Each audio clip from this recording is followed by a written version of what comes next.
Hey guys, this is Jonathan John of TTV channel, and I'm here with Kevin Hinkle. How you doing, Kevin? I'm very good. How are you? I'm doing great. It's been a great Brickfair. So just kind of enlighten our audience, what is your role at the Lego company and what do you do? Yeah, so I'm what we call a market integration manager. And if you kind of dive into that title, it means that my job is to integrate the market, which would be the US market, the Canadian market, actually all of America's is my geographic area of responsibility, with the community. So I take it from a business perspective. So I look at from the kind of an inside out look, like, what can we do with fan events to kind of, work together maybe for brand awareness, or how can we drive sales or stuff like that. So I am literally here to integrate the market with the community. So I'm a market integration manager. There you go. There you go. That's really great. So with Brickfair specifically, as you're here at Brickfair, what are the things that you're kind of looking out for in terms of, the fan reception and that kind of thing? What are you looking for in this event? Yeah. So this year, I've gone to 2 different events. So I was actually in Brickworld Chicago in June, and now, of course, here in Virginia in August. And I've kind of had the same goal at both events, which I'm doing a little bit of reconnaissance, if you will, but from a very different perspective.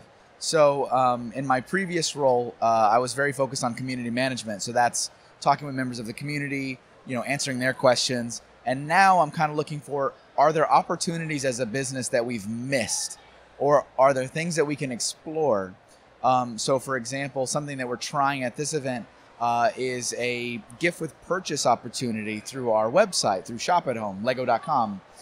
So that's something that, I'm observing going, are people actually taking the postcards that I brought with me that has that promotional code? Is it good to put it out at the front? Is it good to hand it to people? Are people talking about it? So I'm kind of watching over that activation to make sure it's successful and that it's executed right. But I'm also just watching the public. So of course I'm here and I'm talking to fans, and if there's questions, I'm happy to answer them. But I'm really kind of looking at the public. What are the families doing? Are they taking a lot of pictures? Yes, they are. So is that something we might want to explore in the future? Are they, engaging a lot with the play areas? Maybe they are, maybe they're not. Are they talking with the fans? Is there something that I could do to help put some kind of marketing material in those fans' hands to give to people? Maybe that's something we explore. So I'm kind of looking for anything and everything. I'm looking for things that are maybe super obvious and maybe things that are not so obvious. So it's like observe and report. I'm here to observe and report. That's what I'm doing. All right. So we're here on the exhibitor days, and mostly the exhibitor days are like AFLLs and the people who are very passionate about the product. But I mean, obviously, Lego has a much wider reach than just AFLLs. Kids, of course, parents. What's a market that is here that's different? When it comes to talking to parents, people who might not be invested in Lego. I mean, they like the product, but they don't know every new set coming out. What's something that you're kind of thinking when it comes to approaching those people here at this convention? Yeah, it's I think we kind of put them into like affinity levels. So you have like high affinity. So an AFOL is what we would consider high affinity. You're very, very close to the Lego brand. As you kind of mentioned, the product numbers, the release dates, when things are a leak and when they're not a leak, just because you're so kind of, on the forefront of it. And then we have kind of like the medium to low affinity, and then just low affinity. That's the people that maybe don't really know anything about Lego. Maybe they don't even know we make Star Wars sets. And they come to an event like this and they go, whoa, I didn't know Lego made Star Wars sets. So that is obviously kind of appealing for an event like this, is you have the opportunity to bring in low affinity users and expose them to the Lego brand and expose them to the Lego system of play. That's really appealing, because that's kind of, bringing people into the hobby, bringing them into kind of our ecosystem. So that's super appealing. And it's kind of a dance to find out what's the right solutions to do that with, because you got to remember they're low affinity, so maybe they don't, if we do have like a promo code and we have a cool figure, is it cool to them? Maybe they have no idea, it's just a figure. So it is something that, we're looking at, is what appeals to a high affinity user? What appeals to a low affinity user? So like, with the offer we're running this weekend, the figure we picked was picked with high affinity users in mind, because it's an exclusive figure. Doesn't necessarily mean that, mom and dad, when they walk in, go, oh, that figure, I really need it. I've been trying to get it for the last couple of years. But we're also just trying to test the concept of, once you pick up this postcard and go home, will you actually go online and use it to get something with your order?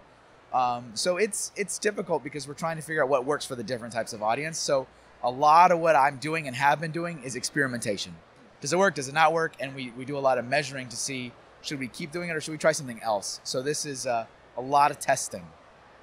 Do you see a lot of like transitioning from low affinity users to high affinity users? And what, like, does Lego know kind of what's the biggest factor in someone transforming from a low affinity to a high affinity user? Yeah, we definitely, we kind of follow that journey because there is a journey. And I think most members of the community have their own journey. You know, you kind of are in the hobby. You probably don't even consider it a hobby when you're a child. It's toys. You're playing with toys. And then, you know, maybe you get a little older and you want to, you know, maybe look at the opposite gender, you know, start the whole dating game and maybe put that away. And then you rediscover it later in life, maybe because your mom or dad found that bin in the closet and now you're back into it. So we know that our consumers of all ages have like a Lego journey, a Lego story. And obviously it is very interesting to us to keep them with us for that whole journey, but it's hard because life is life and it happens. And so, you know, there might be things like college where you got to leave your Lego behind and go to college. So we are well aware that there is a journey for a consumer. And we try to, you know, provide different products, different digital experiences, just different things that we think will meet your kind of wishes at the different stages in your journey so that we keep you along for the ride. You know, it's the reason why we have like a juniors product, or I should even go further back, a Duplo product, a juniors product, a creator product, a Technic product, a Minds, because we know that you're getting older and you're looking for more challenging things to build, or maybe your interests skew more towards power functions, or maybe more towards robotics, or maybe just creator expert. You just want really challenging builds and challenging takes. So we try with everything we do to provide different offerings, whether it's physical or digital or a product, that it will catch you along the stage of the process. So when you get to super high affinity, which is what a lot of the people that are here for like the private time, you know, that's when we're looking to our experience platforms like Lego Ideas, which is where you can suggest products, Lego Rebrick, which is kind of where we offer different competitions, like building competitions, and we have insane prizes that we offer. We have our Lego Ambassador Network, so that's when the physical Lego user groups and also the recognized fan media, such as you guys, have someone that can represent you as an ambassador and have a direct dialogue with us. We know that that's a little bit more appealing to a really high affinity.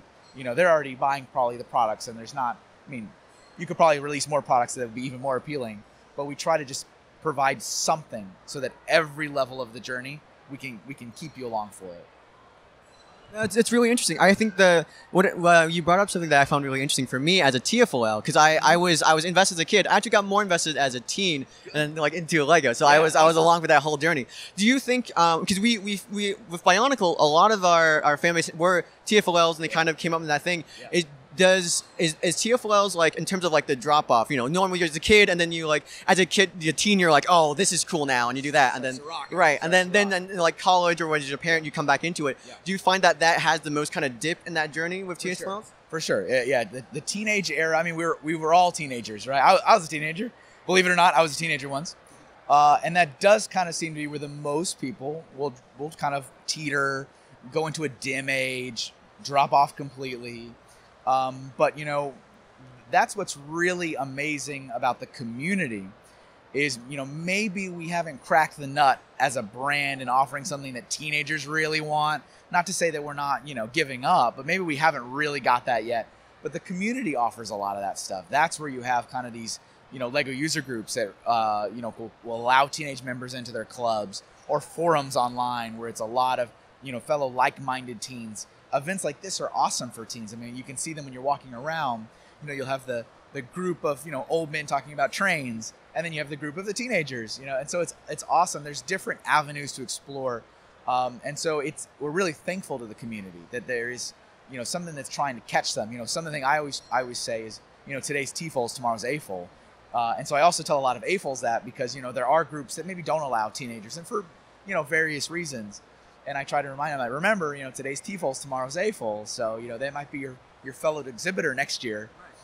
So it does seem to be a popular time for the drop-off. But the community helps us a lot in trying to catch them and bring them into it. And some never stop. It's kind of amazing. They're the wonderful anomalies that just, the whole transition, they just flawlessly go through it. It's amazing. I love it. Though I have a lot of respect for those particular members of the community that have just never abandoned it. They've been here for the whole time. Love it.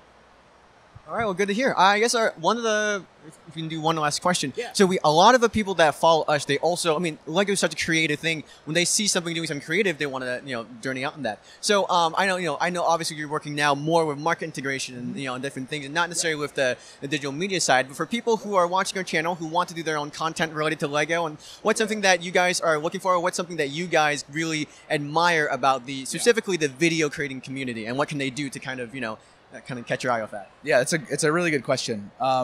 Something that we're looking for, it may kind of be like a no-brainer, but what's different? So I think, product reviews is kind of a thing that it's easy to get into. Say, well, I'll do product reviews. Who doesn't do product reviews? So, it doesn't necessarily mean that all product reviews are made equal. There's some really amazing product reviews. You look at some of the people that have YouTube content where they do like the set will build itself in stop motion. It's incredible. That's different. That's offering something a little bit different than the other person's not doing. And that's, all about being creative, right? You want to do something that's a little bit different than the other guy.